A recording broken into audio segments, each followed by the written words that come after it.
सुप्रभात। मैं जगेंद्राना। मन के हारे हार है, यह हमारी आज की आध्यात्मिक चर्चा का विषय। मन के हारे हार है। ब्रह्म बिंदु उपनिषद, वेदों और शास्त्रों में यह मंत्र लिखा है कि कर्म का कर्ता केवल मन ही है।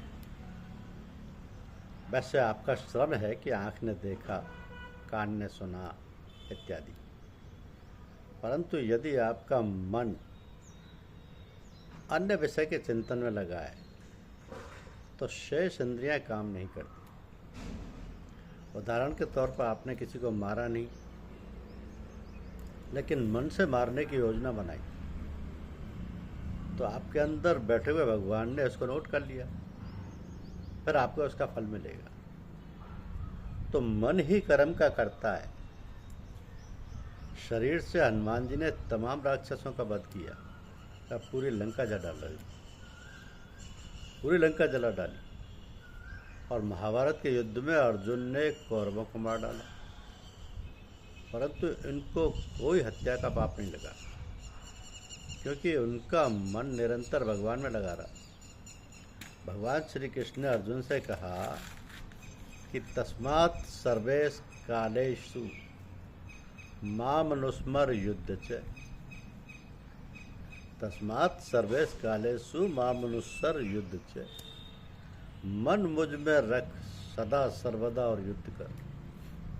इंद्रियों के कार्य को भगवान कर्म नहीं मानते। हम लोग हाथ से चंदन लगाते हैं, जल चढ़ाते हैं, यह पूजा नहीं, ये शारीरिक कसरत है, जिसको फिजिकल ड्रिल बोलते हैं। इस प्रकार ये मानकर भगवान का नाम लें कि भगवान के नाम में उनकी सारी शक्ति निहित है।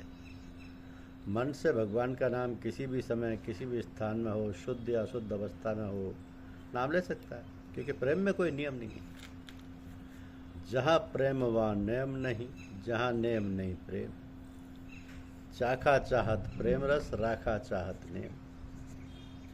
तो यदि हम अशुद्ध अवस्था में भी भगवान के नाम का जाप करेंगे तो भगवान के नाम जप की शक्ति से हम शुद्ध हो जाएंगे, क्योंकि भगवान स्वयं शुद्ध है।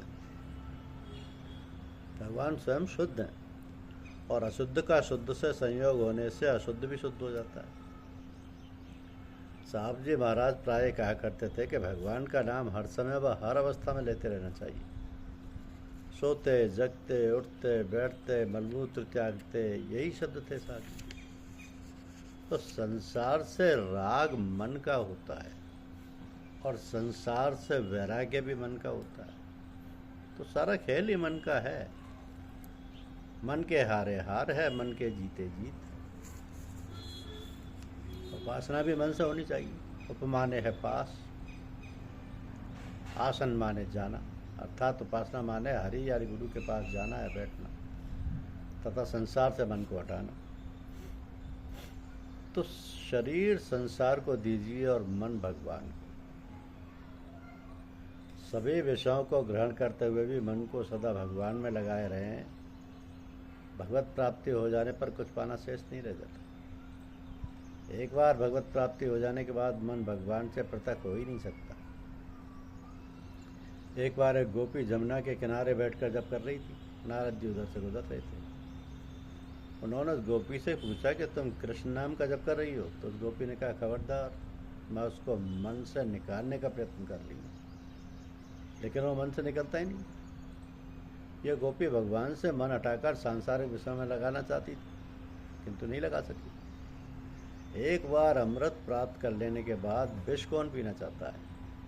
जैसे प्रकाश पर अंधकार का अधिकार कभी नहीं हो सकता, उसी प्रकार भगवत प्राप्ति के बाद अज्ञान रूपी अंधकार सदा सर्वदा के लिए समाप्त हो जाता है। तो हरि गुरु का ध्यान करना ही सर्वश्रेष्ठ पूजा की विधि है। संत मत में पूजा बताते समय एक ही इष्ट को चुनने के लिए कहा जाता है, और उसी के अनुसार नाम जप के लिए शब्द बताया जाता है। तो भगवान से तीन चीज़ें मांगनी चाहिए: दर्शन, प्रेम और सेवा। दिव्य वस्तु मांगने तथा दर्शन की कामना करेंगे तो अंतःकरण शुद्ध हो जाएगा। इस प्रकार गुरुदेव की बताई हुई विधि द्वारा गुरुदेव में पूर्ण निष्ठा व विश्वास रखते हुए साधना करने एवं गुरु के प्रति समर्पण करने से माया निवृत्त हो जाती है और गुरु कृपा से हमें दिव्य दृष्टि तथा दिव्य इंद्रियां प्राप्त हो जाती हैं। तत्पश्चात हमें भगवत प्राप्ति हो जाती है। तो शास्त्रों में हरि और गुरु दोनों की समान भक्ति का विधान बताया गया है, परंतु यदि आप गुरु में भगवान को समाहित कर केवल गुरु की ही भक्ति करते हैं तो वह भगवान की भक्ति मान ली जाती है तथा भगवान की भक्ति का फल प्राप्त हो जाता है। किंतु यदि आप केवल भगवान की भक्ति करते हैं तो आपको भगवत प्राप्ति कठिन होगी, क्योंकि भगवान का यह नियम है कि भगवान को गुरु के ही माध्यम से आसानी से प्राप्त किया जा सकता है। बाबा तुलसीदास ने रामचरितमानस में लिखा है कि गुरु बिन भवनिधि तरई न कोई, जो विरंच शंकर सम हुई। तुलसीदास जी कहते हैं कि गुरु बिन भवनिधि तरई न कोई, जो विरंच शंकर सम हुई। हमारा गुरु कैसा होना चाहिए जिसके द्वारा हमको सही सही मार्गदर्शन प्राप्त हो सके। उपनिषद में लिखा है उत्तिष्ठते जागृते प्राप्य वरान्य बोधते, कि हे मनुष्यों उठो जागो और किसी महापुरुष के पास जाओ और उनसे तत्व ज्ञान की प्राप्ति करो तथा साधना के नियम समझो। अब प्रश्न उठता है कि हमारा गुरु कैसा होना चाहिए। तो वेदों में लिखा है कि गुरु श्रोत्रिय और ब्रह्मनिष्ठ होना चाहिए।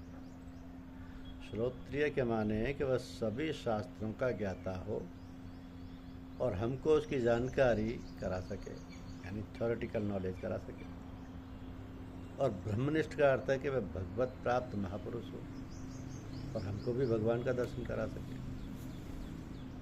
इस प्रकार की योग्यता रखने वाले संत हमारे सत्संग में बहुत से महापुरुष हैं,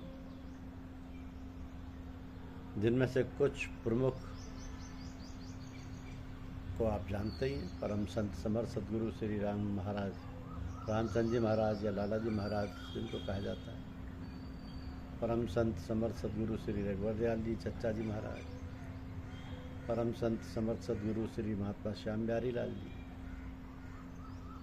फतेहगढ़ वाले बाबू जी, तथा हमारे परम पूज्य गुरुदेव परम संत समर्थ सतगुरु श्री राम सिंह राणा जी, साहब जी महाराज इत्यादि।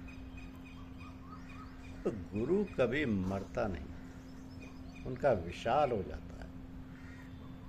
शरीर से पर्दा करने के बाद गुरुदेव सूक्ष्म रूप से सदा विराजमान रहते हैं तथा प्रत्येक क्षण हम लोगों को उनका मार्गदर्शन व आशीर्वाद प्राप्त होता रहता है। साहब जी अक्सर कहा करते थे कि I am always with you.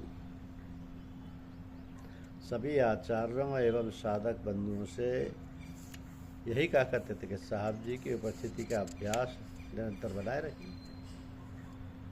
साहब जी महाराज की दया कृपा सभी भाइयों पर सदैव बनी रहती है। तभी तो कहा कि मिले ही न रघुपत बिन अनुरागा, किए जोग तप ज्ञान विरागा, सबका सब विधि हो कल्याण, सबका भला करें भगवान। तो साधना की सबसे अच्छी विधि है मन। मन से हरि का या गुरु का ध्यान और वाणी से भगवान की लीला, उनका रूप व ज्ञान का कीर्तन प्रमुख है। मन ही मोक्ष और मन ही बंधन का कारण है। मन एवं मनुष्याणाम कारणम बंध मोक्षियो। मन एवं मनुष्याणाम कारणम बंध मोक्षियो। तो संसार से राग मन को होता है और संसार से वैराग्य भी मन को होता है। सारा खेल मन का ही है। मन के हारे हार है, मन के जीते जीत। धन्यवाद।